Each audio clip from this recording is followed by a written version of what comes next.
Hello friends, आपका बहुत बहुत स्वागत है हमारे इस यूट्यूब चैनल पे। आप सबों को पता है कि एग्ज़ाम किस तरह से संचालित करवाया गया है बिहार एसआई का। इसमें कहने की कोई बात ही नहीं रह गई है। ऐसे में प्रश्न उठता है कि आखिर जो ये प्रश्न आए कहाँ से थे। इस वीडियो में हम आपके मन में जो ये डाउट चल रहा है उसे कुछ हद तक प्रयास करेंगे दूर करने का। इस वीडियो में मैं आपको बताने वाला हूं कि कितने ऐसे प्रश्न हैं जो कि नॉर्मली बुक से आपको मिल गए होंगे। मैं यहाँ पे सिर्फ और सिर्फ बात करने वाला हूं लूसेंट के बारे में। इससे कितने क्वेश्चन आए हैं वो हम आपको बताने का प्रयास करेंगे। लूसेंट का दोनों बुक मैं लेके चल रहा हूँ, चाहे वो सब्जेक्टिव हो या ऑब्जेक्टिव हो। तो इस वीडियो में मैं आपको लूसेंट के पेज वाइज आपको बता दूंगा किस पेज से कितने प्रश्न आए हैं और कौन कौन से प्रश्न आए हैं, आपको पूरा मिल जाएगा। सबसे पहले मैं ये क्लियर कर दूं, ये जो लूसेंट का बुक आप देख पा रहे हैं तो ये 2019 के पब्लिकेशन का है। मतलब 2019 में जो एडिशन आया था, ये 12वां संस्करण, उसी का है ये बुक। इसमें से कितने प्रश्न आए हैं वो मैं बताऊंगा इस वीडियो में। मैं आपको क्लियर बता दूं कि लगभग 30 से 35 प्रश्न आपको इस बुक से आ गए हैं।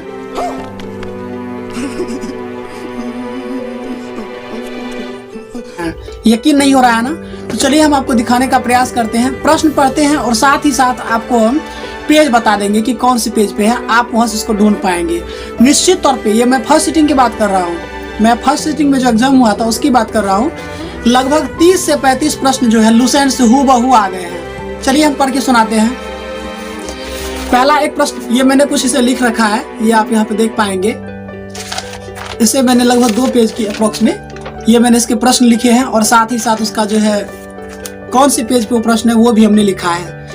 तो चलिए शुरू करते हैं। एक प्रश्न आया था कि गंगैकोंडचोलपुरम नगर का स्थापना किसने किया और इस प्रकार का जो उपाधि लिया कौन लिया था?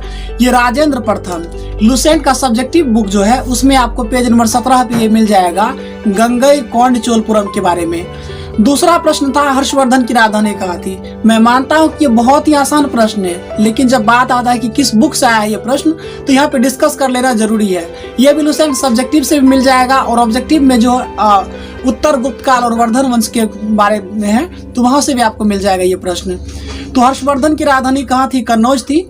भारत छोड़ो आंदोलन के समय भारत के वायसराय कौन थे? लॉर्ड लिनलिथगो थे। इसी लूसेंट सब्जेक्टिव के बुक में दिया गया है। पेज नंबर आपको 44 पे मिल जाएगा। यूटोपिया के लेखक कौन है? तो ये विश्व इतिहास का प्रश्न है और ये पेज नंबर आपको 59 पे मिल जाएगा। ये यूटोपिया के लेखक टॉमस मूर। इतिहास शोषित व शोषक के मध्य एक संघर्ष का सिलसिला है। हालांकि यह हूबहू प्रश्न इस तरह के आपके बुक में नहीं है, लेकिन लूसेंट ऑब्जेक्टिव का जो बुक है जहाँ पे लिखा हुआ है कि वो ब्रिटिश शासन का भारतीय अर्थव्यवस्था पर प्रभाव, वहाँ पे एक कार्ल मार्क्स का विचार था कि किसने ऐसा सिद्धांत दिया था कि इतिहास जो है ये शोषित और शोषकों के मध्य एक संघर्ष का सिलसिला है। तो ये कार्ल मार्क्स ने कहा था। हालांकि प्रश्न में पूछा गया कि वर्ग संघर्ष किसका सिद्धांत है, तो थोड़ा ये कॉन्सेप्चुअल प्रश्न है, तभी आप समझ पाएंगे, लेकिन ये लूसेंट के ही प्रश्न है। एक प्रश्न आया था कि शून्य काल किसे कहते हैं। तो शून्य काल जो है कि ये लूसेंट आपको पेज नंबर 191 पे आपको मिल जाएगा। ये कि जब प्रश्न काल के ठीक बाद का समय को शून्य काल कहते हैं। इस तरह के विकल्प भी ऑप्शन में थे। तो ये प्रश्न आपको 191 पेज पे मिल जाएगा लूसेंट की बुक में। नेक्स्ट प्रश्न देखें, काफी ये टफ प्रश्न है, इसे कर पाना थोड़ा मुश्किल है। हम जैसे छात्रों के लिए तो मुश्किल ही था। एक प्रश्न जो पूछा गया था, माइटोकॉन्ड्रिया, क्लोरोप्लास्ट, राइबोसोम में कितने प्रकार के राइबोसोम होते हैं, इस तरह का जो प्रश्न आया था। ये लूसेंट सब्जेक्टिव का पेज नंबर 246 का एक कॉलम इधर बना हुआ है जहाँ पे जंतु जगत का वर्गीकरण किया गया। उसके बाद दूसरे पेज पे मतलब कि 246 और 247, पेज नंबर 247 पे आपको मिलेगा प्रोकैरियोटिक जीव और यूकैरियोटिक जीव। उसके बारे में जो दिया गया वहाँ पे 70 प्रकार के राइबोसोम है और उधर 80 प्रकार के राइबोसोम्स हैं, जिसको एस मतलब स्वेट बॉक्स की इकाई। इस तरह का जो प्रश्न था वो आपको लूसेंट पेज नंबर 246 और 47 पे मिल जाएगा। हालांकि ये प्रश्न बहुत कम लोगों का सही हुआ होगा, कारण कि काफी इसको मर्ज करके बनाया गया है प्रश्न को। नेक्स्ट प्रश्न देखिए कि भारतीय वन अनुसंधान संस्थान, तो ये कहाँ है? तो वन अनुसंधान संस्थान का जो मुख्यालय है देहरादून में है। पेज नंबर 304 लूसेंट का जो है वहाँ पे लगभग 36 से 40 ऐसे कॉलम दिए गए हैं जिसमें ये सारे प्रश्न दिए गए हैं प्रमुख संस्थान के बारे में। तो वहां से ये प्रश्न आपको आया है। नेक्स्ट प्रश्न देखिए कि विश्व कैंसर दिवस, तो लूसेंट का पेज नंबर 299 पे आपको मिल जाएगा। या ऐसे आप करंट अफेयर्स की टॉपिक से भी टैली कर पाएंगे, क्योंकि जहाँ पे हम लोगों ने दिवस और थीम पढ़ा होगा वहीं से प्रश्न आया था कि विश्व कैंसर दिवस का ये जो कब मनाया जाता है, 4 फरवरी, लुसेंट सब्जेक्टिव के पेज नंबर 299 पे आपको ये प्रश्न मिल जाएगा। नेक्स्ट प्रश्न देखें कि ओडोमीटर से क्या होता है। ओडोमीटर के बारे में क्या होता है कि जब कोई भी गाड़ी जब एक सफर तय करती है तो उसके द्वारा सफर तय की गई दूरी को मापा जाता है ओडोमीटर से। इस तरह का कुछ कॉन्सेप्ट है और ये पेज नंबर लुसेंट 222 पे मिलेगा। मैं बात कर रहा हूँ सिर्फ और सिर्फ लुसेंट की, सब्जेक्टिव हो या ऑब्जेक्टिव हो। तो जनरली अभी जो मैं पेज इंडिकेट कर रहा हूँ ये 2019 के एडिशन के बुक का बता रहा हूँ मैं। 222 पे मिल जाएगा आपको ओडोमीटर के बारे में प्रश्न कि ओडोमीटर क्या है। उसके बाद एक प्रश्न आया था कि सांची का स्तूप मूल रूप से किस मौर्य शासक से संबंधित है। बहुत इजी प्रश्न है, अशोक से संबंधित है और ये लुसेंट सब्जेक्टिव में भी मिल जाएगा मौर्य काल और ऑब्जेक्टिव में भी ये मिल जाएगा। बहुत आसान प्रश्न है ये।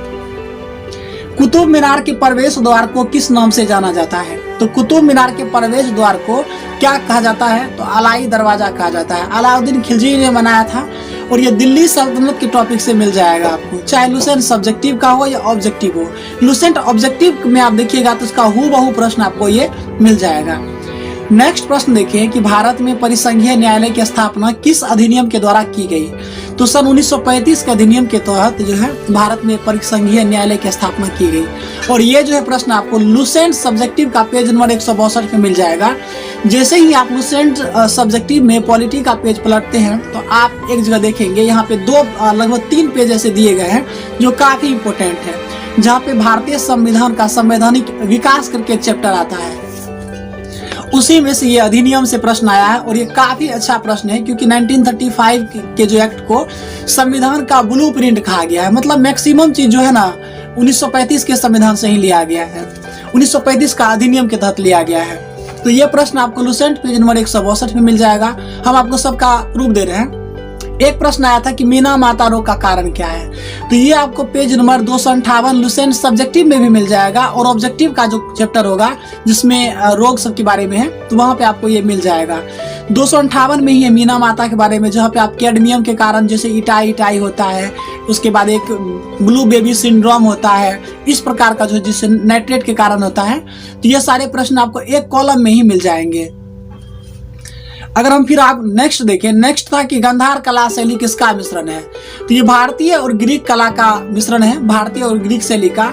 ये लुसेंट सब्जेक्टिव के पेज नंबर 13 पे मिलेगा और ऑब्जेक्टिव के पेज नंबर 20 पे मिल जाएगा, क्वेश्चन नंबर 42 पे। बिल्कुल हूबहू प्रश्न है लुसेंट ऑब्जेक्टिव में, पेज नंबर 20 क्वेश्चन नंबर 42। एक प्रश्न आया था कि चाय उत्पादन में प्रथम स्थान कौन सा है। तो ये कृषि का चैप्टर है, आप इसको हाल फिलहाल से अपडेट करके पढ़ सकते हैं। फिर भी आसान प्रश्न है कि चाय उत्पादन में पहला स्थान किसका है, ये प्रश्न आया था। उसके बाद भारत का सबसे उत्तरी बिंदु क्या है, इंदिरा कॉल है। अब आपको बता दे पेज नंबर 99 से लेकर के 102 से मोटे तौर पे 3 से 4 प्रश्न देखने को मिले हैं। विश्वास नहीं होगा ना, चलिए हम आपको पढ़ के सुनाते हैं। तो भारत का सबसे उत्तरी बिंदु जो है वो इंदिरा कॉल है, लुसेंट पेज नंबर केवल 99 पे आपको मिल जाएगा। भारत का सक्रिय ज्वालामुखी द्वीप कौन सा है, तो ये बैरन द्वीप है, पेज नंबर 102 पे आपको मिल जाएगा। उसके बाद एक मौलिक कर्तव्य से संबंधित समिति बारे में पूछा गया है। तो सरदार स्वर्ण सिंह समिति का इनका संबंध है। 42वां संविधान संशोधन 1976 के द्वारा इस समिति का गठन किया गया था और इसमें मौलिक कर्तव्य से संबंधित है। और मौलिक कर्तव्य का जो चैप्टर है लुसेंट सब्जेक्टिव में, इसका पहला पॉइंट ही ये प्रश्न है और काफी सरल प्रश्न है। तो ये आपको पेज नंबर 169 पे मिल जाएगा मौलिक कर्तव्य वाला से। एक प्रश्न था कि जहांगीर ने किसे नादिर उल असर का खिताब से नवाजा। तो ये लुसेंट पेज नंबर 32 पे आपको मिल जाएगा, सब्जेक्टिव में भी मिल जाएगा और ऑब्जेक्टिव में भी मिल जाएगा। हूबहू वही प्रश्न है। उसके बाद एक प्रश्न है कि दूध में क्या रहता है, तो लैक्टोज रहता है। काफी सरल प्रश्न है, आपको लुसेंट का जो प्रोटीन वाला सेक्टर पढ़ रहे होंगे तो उसमें भी आपको मिल जाएगा और काफी सरल प्रश्न है ये। उसके बाद सौर सेल में किसका प्रयोग होता है, तो सौर सेल में 2 रहता है, या तो सीजियम रहता है या फिर सिलिकॉन रहता है। इनमें से जो भी विकल्प टकराए आपको कोई भी सही हो सकता है। हालांकि आपको ऑप्शन में सिलिकॉन दिए गए थे तो सिलिकॉन ही सही होगा। उसके बाद एक क्वेश्चन आया था कि शिवाजी की राजधानी कहाँ थी, तो रायगढ़ राजधानी थी। पेज नंबर लुसेंट सब्जेक्टिव का 35 पे आपको मिल जाएगा शिवाजी के बारे में, राजधानी कहाँ बनाया, रायगढ़ को राजधानी बनाया था। उसके बाद एक खाद्य श्रृंखला में सर्वाधिक संख्या किसकी होती है? तो उत्पादकों की होती है। ये आपको लुसेंट ऑब्जेक्टिव में बायोलॉजी का एक चैप्टर है। मुझे एग्जैक्ट भी चैप्टर याद नहीं आ रहा है, लेकिन हूबहू वहीं से प्रश्न आए हैं और ये काफी सरल प्रश्न माने जा सकते हैं। उसके बाद एक प्रश्न आया था कि 42वां संविधान संशोधन के तहत किस विषय को जो है समवर्ती सूची में नहीं शामिल किया गया? तो शिक्षा था, वन था, ये सभी समवर्ती सूची के विषय हैं। लेकिन एक प्रश्न उसमें था स्थानीय सरकार। स्थानीय सरकार जो है ये जो है राज्य सूची का विषय है, ना कि समवर्ती सूची का। तो ये प्रश्न भी आपको लुसेंट का पेज नंबर 196 पे मिल जाएगा ये। उसके बाद ग्रीष्म ऋतु में होने वाली वर्षा को कहाँ आम्र वर्षा कहते हैं? तो ये केरल और कर्नाटक के क्षेत्र में इसे आम्र वर्षा कहा जाता है। लुसेंट सब्जेक्टिव के अनुसार मैं ये बता रहा हूँ, और ये लुसेंट सब्जेक्टिव पेज नंबर 106 पे मिल जाएगा। ऑब्जेक्टिव में इसका शायद जवाब इसका पश्चिम बंगाल लिखा होगा, जो कि पूरी तरह से गलत है। तो लुसेंट पेज नंबर 106 पे मिल जाएगा आपको ये प्रश्न कृषि से संबंधित। ये दरअसल ये मानसून का चैप्टर है। पिछले वर्ष बिहार एसआई का जब मेंस हुआ था तो यहाँ से हूबहू लगभग 4 प्रश्न एक ही चैप्टर से पूछ लिए गए थे, केवल और केवल मानसून से। तो इस चैप्टर से इस बार भी एक प्रश्न देखने को मिला कि मैंगो सॉवर का संबंध कहाँ किस क्षेत्र से है? तो केरल और कर्नाटक से है। नेक्स्ट प्रश्न देखें कि नाभिकीय रिएक्टर में वह अवयव जो अभिक्रिया के वेग को नियंत्रित करता है, तो वो जो करता है वो कैडमियम या बोरोन के क्षर का काम है ये। तो यहाँ जब आप लुसेंट सब्जेक्टिव में ही नाभिकीय विखंडन का एक चैप्टर दिया हुआ है यहाँ पे परमाणु विखंडन का, उसमें आप पढ़ेंगे तो पूरा तरह से डीप एंड कंप्लीट करके दिया गया है। उसमें आप वहां पे देख पाएंगे ये प्रश्न वहीं से हैं। हालांकि ये आपको ऑब्जेक्टिव में भी मिल जाएगा, जहाँ पे नाभिकीय विखंडन रेडियो एक्टिविटी का जो चैप्टर है लुसेंट ऑब्जेक्टिव में भी ये प्रश्न आपको देखने को मिल जाएगा।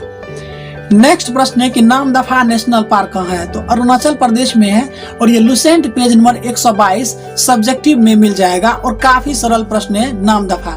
देखिए जीके का एक प्रकृति ये होता है कि अगर आपको याद है तो आसान है, अगर थोड़ा सा भी भूल गए तो बिल्कुल वो कठिन हो जाता है, क्योंकि यहाँ पे आपका कोई भी कॉन्सेप्ट काम नहीं करने वाला है। मैथ रीजनिंग में तो आपका कॉन्सेप्ट भी काम कर जाता है, लेकिन लुसेंट जो है ये मतलब जीके जीएस तो लगभग रटंत विद्या है। आप जितना रट सकते हैं, कुछ चीजों को समझा भी जा सकता है, लेकिन कुछ चीजों को रट लेना ही ज्यादा जरूरी है। अब नामदफा नेशनल पार्क जो है अरुणाचल प्रदेश में पेज नंबर 122 पे आपको मिल जाएगा। भारत आकार में विश्व का 7वां सबसे बड़ा देश है, और ये प्रश्न भी इस बार पूछा गया है, और लुसेंट का पेज नंबर 99 से हमने आपको बताया है 99, 100, 102 और 104, 106 इससे लगभग 5 प्रश्न आए हैं ज्योग्राफी के, इंडियन ज्योग्राफी के, और काफी सरल प्रश्न ही आए हैं। इसमें आप कुछ भी दोष नहीं दे सकते आयोग को। एक प्रश्न आया था कि कर्क रेखा किन राज्यों से? तो हमको लगता है कि बिहार के हर छात्रों को जो है ना मतलब कि बहुत गहराई से पता होगा कि मित्र पर गमछा झार काफी ये प्रचलित ट्रिक है। इस पे आप बैठा पाएंगे, मिजोरम है, त्रिपुरा है, गुजरात है, महाराष्ट्र है, जो कुछ भी है, मित्र पर गमछा झार जो है इस पे आप बैठाइएगा। तो बिहार का ऑप्शन एक था। बिहार वाला जितना भी विकल्प था सब गलत है, क्योंकि बिहार से गुजरता ही नहीं है कर्क रेखा। तो ये प्रश्न एक आया था कि ये कर्क रेखा भारत के किन किन राज्यों से होकर गुजरती है? तो ये था लुसेंट का पेज नंबर 100 पे मिल जाएगा आपको सब्जेक्टिव में। एक प्रश्न था कि बिहू या कटी बिहू महोत्सव के बारे में, तो लुसेंट सब्जेक्टिव में पेज नंबर 305 पे मिल जाएगा आपको ये, जहाँ पे विभिन्न राज्यों के लोक नृत्य के बारे में प्रश्न है। एक कॉलम ही दिया गया है, बहुत सारे वहाँ पे प्रश्न दिए गए हैं, उसी में से पूछा गया है कि कटी बिहू या बिहू से संबंधित जितना भी प्रश्न आएगा ना तो वो तो वो असम ही होता है। तो ये प्रश्न भी देखने को मिला था। तो यही कुछ प्रश्न थे जो हमने आपको रखने का प्रयास किया, और भी लगभग 3-4 प्रश्न हैं जो कि लुसेंट से ही आए हैं, लेकिन मुझे वो पेज नंबर नहीं मिल पाए हैं, जिसके कारण मैं आपको इंडिकेट नहीं कर रहा हूँ। तो और मैं आपको बता दूं कि देखिए प्रश्न का कटअप चाहे जो भी हो, हम इतना तो कम से कम कह सकते हैं लगभग 35 प्रश्न जो है लुसेंट से आपको मिल जाएंगे जीके के, और लगभग 12 से 14 प्रश्न करंट अफेयर्स की भी हम आपको नेक्स्ट लेकर के आ रहे हैं। बहुत जल्द आपको करंट अफेयर्स को लेकर के भी मैं रिव्यू दे दूंगा, किन किन बुक से कौन कौन से प्रश्न आए हैं और मैंने क्या सब पढ़ा था और वहां से कौन सा प्रश्न आए हैं। कटअप की तो बात नहीं करेंगे कि क्या हो सकता है एक्चुअली में और क्या जाएगा, ये बिहार का एग्जाम है, इस पे कटअप को लेकर के कहना ही बिल्कुल गलत लगेगा मुझे। तो इसमें मैं आपको बता दूं कि यही कुछ लगभग 30 से 35 प्रश्न थे जो लगभग लुसेंट से ही हूबहू प्रश्न आ गए हैं। बाकी आपको क्या लगता है आप अपने सुझाव में कमेंट बॉक्स में दे सकते हैं। मिलते हैं आपको अगले वीडियो में, तब तक के लिए धन्यवाद।